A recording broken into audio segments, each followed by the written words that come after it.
Hong Kong boasts one of the world's richest skylines, yet hidden inside those towers, thousands live in homes smaller than a parking space. These shoebox apartments, some just 11 square meters, are not a trend. They are the product of deliberate policy and a market under immense pressure. What does daily life really look like when every movement is a negotiation with the walls? Here is what that reality feels like from inside the box. A tape measure stretches across the floor, stopping at just under 4 meters. May, a garment worker in Sham Shui Po, stands in her living space, 7.5 square meters, barely the size of 2 double beds pushed together. The legal minimum for a subdivided unit is now 8 square meters, but thousands of homes fall short. In this room, the bed, kitchen, and bathroom are not just close, they overlap. May's mattress fills most of the floor. At her feet, a plywood shelf doubles as a desk and a dinner table. A single hot plate sits next to the sink, close enough to reach while sitting on the bed. The bathroom door, less than half a meter wide, opens into the only standing space left. In newer nano flats, the numbers are only slightly larger. 11, maybe 12 square meters, about the footprint of a small elevator lobby. Developers call these units efficient, but the measurements tell another story. Windowless bathrooms account for 70% of these flats. Ceiling heights rarely exceed 2.4 meters, so storage rises vertically. Hooks, shelves, and baskets line every available wall. A folding chair hangs above the door. For families, 2 people share less space than a single prison cell in some countries. Every object is chosen for its ability to disappear. A bed that folds into the wall, a table that tucks under the window. In these rooms, there is no wasted corner, only the constant puzzle of fitting daily life into a space measured by the centimeter. May folds her mattress against the wall, clearing just enough space to kneel beside a single burner stove. Breakfast is instant noodles, boiled in a pot balanced between the sink and the hot plate. Steam clings to the ceiling, lingering for hours. The only window is in the hallway, far from her door. In most shoebox flats, ventilation is an afterthought. Windowless bathrooms, found in 7 out of 10 new nano-units, trap humidity and odors. Mold creeps along tile seams, and towels never quite dry. Cooking is measured in movements. One hand stirs, the other guards against splashes. There is no counter, only a board set across the sink, cleared away when it is time to wash dishes or rinse vegetables. Some meals are skipped, replaced by takeout in plastic boxes. The smell of frying lingers, mixing with the neighbor's lunch through thin walls. Laundry is another negotiation. With no room for a washing machine, May carries a plastic bag of clothes to the street. The nearest laundromat opens at 8, and a line forms early. Inside, baskets crowd the floor. She waits, folding shirts on her lap, then hurries home before the next rain. Wet laundry hangs from hooks above her bed, dripping onto a towel spread across the mattress. Work and rest happen in the same corner. When her shift ends, May unfolds her bed, tucks away the table, and sits cross-legged to eat. At night, the room fills with the sounds of pipes, footsteps, and distant traffic. Sleep comes with the light still on, the air thick and unmoving. May's story is only one among thousands. Shoebox apartments shelter a cross-section of Hong Kong's population, each group drawn by need, not choice.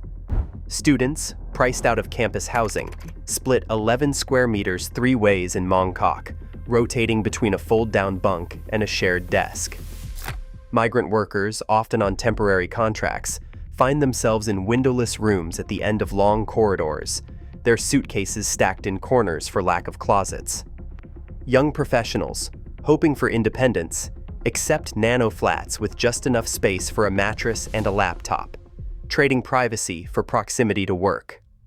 Elderly singles, some once owners of larger public flats, move into subdivided units after retirement, squeezed by rising rents and shrinking pensions. For small families, the shoebox becomes a stopgap that stretches on. Parents sleep on a platform bed, while a child's homework is done on a folding table that vanishes at night. Inside these walls, daily life is compressed. The only thing residents share is the pressure of affordability, each adapting to the same constraints in different ways. Some live alone, others in pairs or trios. The average unit holds 2 people, but the definition of enough space depends on age, income, and circumstance. Whether single or sharing, each resident negotiates the boundaries between work, rest, and family in a space smaller than a hotel room. The shoebox is not a symbol of one social group, but a system that touches every age and background in the city. Every parcel of land in Hong Kong begins as government property. Since the colonial era, the city has operated on a public leasehold system, where the government auctions development rights to private companies. These auctions set strict limits on how much land is available at any time, creating an artificial scarcity that keeps prices high, even though only 1/4 of the territory is built up. For developers, the math is simple. The less land released, the higher the premium they must pay.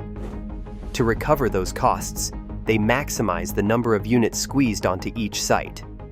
The result is a market where the smallest apartments command the highest price per square foot. In 2024, more than 44% of all new homes completed were under 40 square meters. There has never been a citywide minimum size rule for private flats, only for public housing. When proposals for a minimum unit size surfaced in 2019, developer groups argued that smaller flats were necessary to keep prices within reach for first-time buyers. The government, balancing revenue from land sales with public demand for housing, has allowed this cycle to continue. The outcome is a system where engineered scarcity and profit incentives shape the very walls that define daily life. Rent for a subdivided flat in Sham Shui Po can swallow half of a worker's monthly income, a problem of affordability. For May, the 5,000 Hong Kong dollars she pays each month leaves little for food, medicine, or savings. This pattern repeats across the city. More than 40% of residents in these homes spend at least 40% of their income on rent. The burden falls hardest on the elderly and those with unstable work, who have no buffer against sudden hikes or eviction. Most subdivided units are crammed into buildings more than 50 years old, never designed for so many partitions or people. Corridors narrow as plywood walls multiply.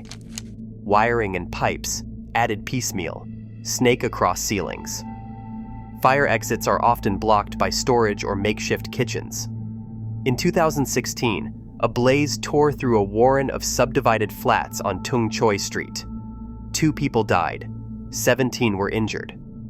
The fire cut off escape routes in seconds. For survivors, the memory lingers every time they lock their doors at night. The risk is not abstract. It is built into the walls, the wiring, the rent receipts that keep coming due.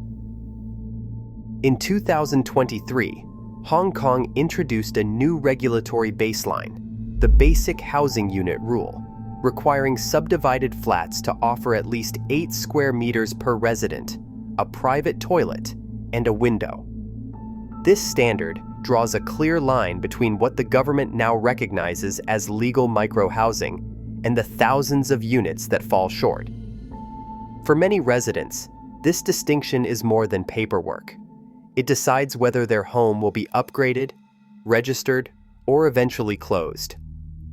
Legal nano-flats, often built in the last decade, meet stricter codes but remain small, with many offering just 11 or 12 square meters. These units are marketed to young professionals and investors, while older subdivided flats and bed spaces, often under 8 square meters, face an uncertain future. Enforcement lags behind the new rules, and the city's stock of illegal cage homes, some as small as 2 square meters, persists in the shadows. As the market shifts, developers tout compliance, but for residents in unregistered units, the threat of closure or eviction hangs overhead. Regulation promises safety and dignity, yet the gap between legal and illegal housing leaves thousands in limbo, waiting to see if their shoebox will be measured in centimeters or rights. In Hong Kong, more than 220,000 people now live in homes smaller than a single car park. As cities worldwide wrestle with affordability, the line between shelter and speculation blurs. When square footage becomes a commodity, the question isn't how small we can live, but how much humanity we're willing to lose.